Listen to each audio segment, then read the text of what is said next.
کے نام سے جو سب پر مہربان ہے، بہت مہربان ہے۔ اے پیغمبر، اللہ نے اس عورت کی بات سن لی ہے جو تم سے اپنے شوہر کے بارے میں بحث کر رہی ہے اور اللہ سے فریاد کرتی جاتی ہے، اور اللہ تم دونوں کی گفتگو سن رہا ہے۔ یقیناً اللہ سب کچھ سننے دیکھنے والا ہے۔ تم میں سے جو لوگ اپنی بیویوں سے زہار کرتے ہیں، ان کے اس عمل سے وہ بیویاں ان کی مائیں نہیں ہو جاتی۔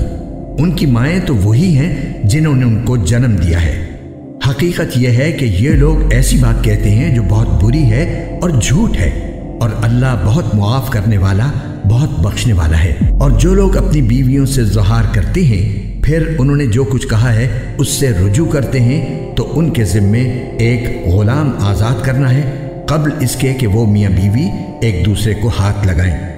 یہ ہے وہ بات جس کی تمہیں نصیحت کی جا رہی ہے، اور جو کچھ تم کرتے ہو اللہ اس سے پوری طرح باخبر ہے۔ پھر جس شخص کو غلام میسر نہ ہو، اس کے ذمے 2 متواتر مہینوں کے روزے ہیں قبل اس کے کہ وہ میاں بیوی ایک دوسرے کو ہاتھ لگائیں۔ پھر جس کو اس کی بھی استطاعت نہ ہو، اس کے ذمے 60 مسکینوں کو کھانا کھلانا ہے۔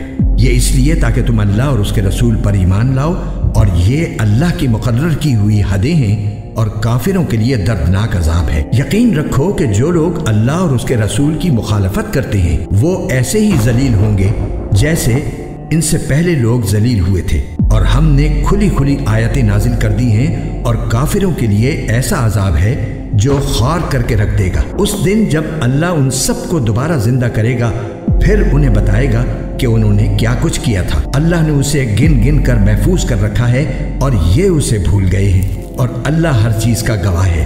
کیا تم نے نہیں دیکھا کہ آسمانوں اور زمین میں جو کچھ ہے اللہ اسے جانتا ہے؟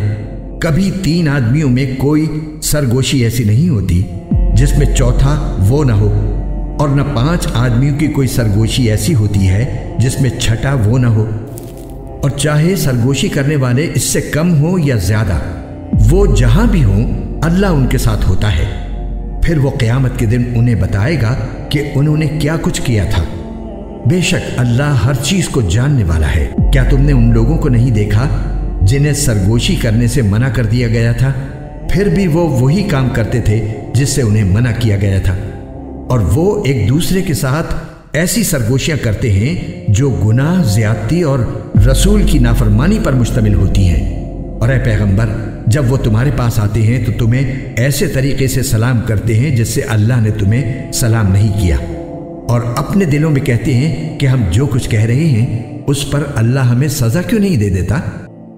جہنم ہی ان کی خبر لینے کے لیے کافی ہے، وہ اسی میں جا پہنچیں گے، اور وہ پہنچنے کی بہت بری جگہ ہے۔ اے ایمان والو، جب تم آپس میں ایک دوسرے سے سرگوشی کرو تو ایسی سرگوشی نہ کرو جو گناہ، زیادتی اور رسول کی نافرمانی پر مشتمل ہو۔ ہاں، ایسی سرگوشی کرو جو نیک کاموں اور تقوی پر مشتمل ہو، اور اللہ سے ڈرتے رہو جس کے پاس تم سب کو جمع کر کے لے جایا جائے گا۔ ایسی سرگوشی تو شیطان کی طرف سے ہوتی ہے تاکہ وہ ایمان والوں کو غم میں مبتلا کرے، اور وہ اللہ کے حکم کے بغیر انہیں ذرا بھی نقصان نہیں پہنچا سکتا، اور مومنوں کو اللہ ہی پر بھروسہ رکھنا چاہیے۔ اے ایمان والو، جب تم سے کہا جائے کہ مجلسوں میں دوسروں کے لیے گنجائش پیدا کرو تو گنجائش پیدا کر دیا کرو، اللہ تمہارے لیے وسعت پیدا کرے گا، اور جب کہا جائے کہ اٹھ جاؤ تو اٹھ جاؤ۔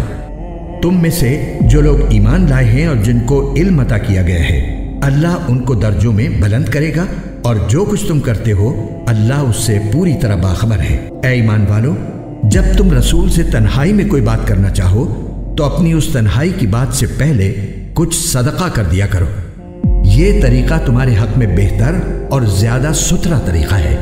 ہاں، اگر تمہارے پاس صدقہ کرنے کے لیے کچھ نہ ہو تو اللہ بہت بخشنے والا، بہت مہربان ہے۔ کیا تم اس بات سے ڈر گئے کہ اپنی تنہائی کی بات سے پہلے صدقات دیا کرو؟ اب جب کہ تم ایسا نہیں کر سکے اور اللہ نے تمہیں معاف کر دیا تو تم نماز قائم کرتے رہو اور زکوٰۃ دیتے رہو، اور اللہ اور اس کے رسول کی فرما برداری کرتے رہو، اور جو کام بھی تم کرتے ہو اللہ اس سے پوری طرح باخبر ہے۔ کیا تم نے ان کو نہیں دیکھا جنہوں نے ایسے لوگوں کو دوست بنایا ہوا ہے جن پر اللہ کا غضب ہے؟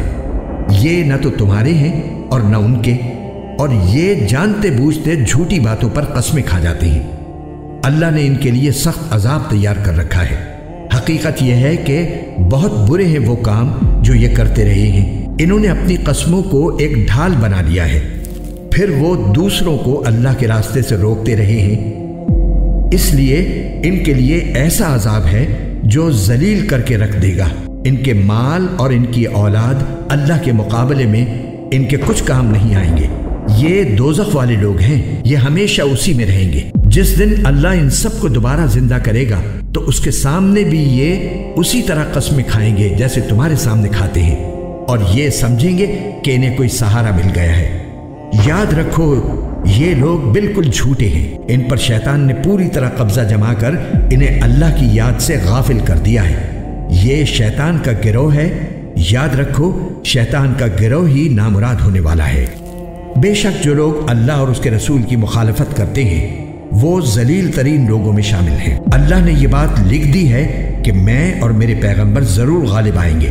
یقین رکھو کہ اللہ بڑی قوت والا، بڑے اقتدار والا ہے۔ جو لوگ اللہ اور آخرت کے دن پر ایمان رکھتے ہیں ان کو تم ایسا نہیں پاؤ گے کہ وہ ان سے دوستی رکھتے ہوں جنہوں نے اللہ اور اس کے رسول کی مخالفت کی ہے، چاہے وہ ان کے باپ ہوں یا ان کے بیٹے یا ان کے بھائی یا ان کے خاندان والے۔ یہ وہ لوگ ہیں جن کے دلوں میں اللہ نے ایمان نقش کر دیا ہے اور اپنی روح سے ان کی مدد کی ہے، اور انہیں وہ ایسے باغوں میں داخل کرے گا جن کے نیچے نہریں بہتی ہوں گی، جہاں وہ ہمیشہ رہیں گے۔